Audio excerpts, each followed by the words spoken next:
बिस्मिल्लाहिर्रहमानिर्रहीम। अस्सलामु अलैकुम वरहमत उल्लाह वबरकातुहू। मुअज़्ज़ज़ ख़वातीन व हज़रात, मैं उम्मीद करता हूँ आप सब खैरियत से होंगे और मेरी दुआ है अल्लाह पाक आप तमाम पर अपना खुसूसी रहम व करम फरमाए।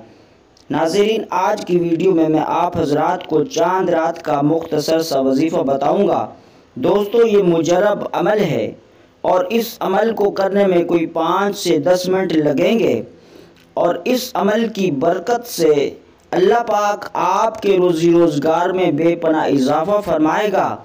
आपको इस पूरे साल में माल और दौलत भी नसीब होगी।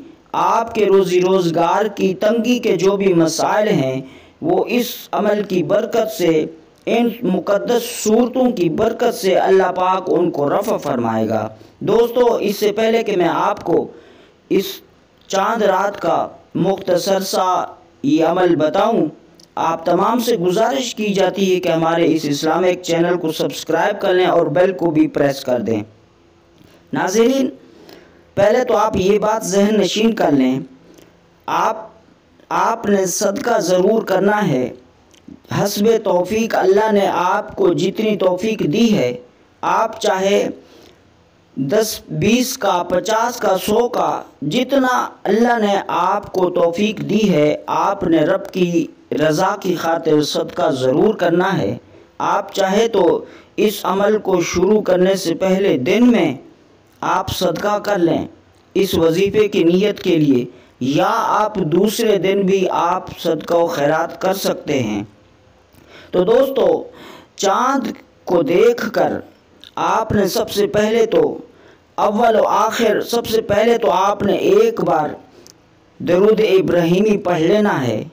फिर उसके बाद आपने सूरत मुज़म्मिल को एक बार मुकम्मल पढ़ना है। फिर उसके बाद आपने 21 मरतबा सूरत कदर को पढ़ना है। इन्ना अंज़लनाहु फ़ी लैलतिल क़द्र, ये सूरत कदर है, इसको 21 मरतबा पढ़ना है।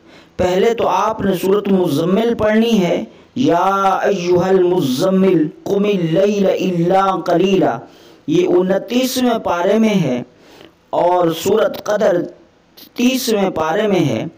तो आपने सूरत कदर को 21 मरतबा पढ़ना है।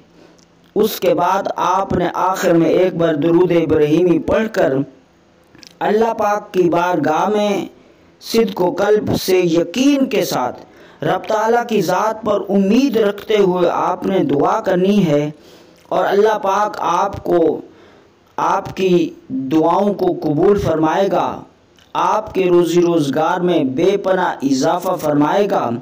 दोस्तों, रब का फरमान है, उदऊनी अस्तजिब लकुम, मुझसे मांगो मैं अता करूँगा।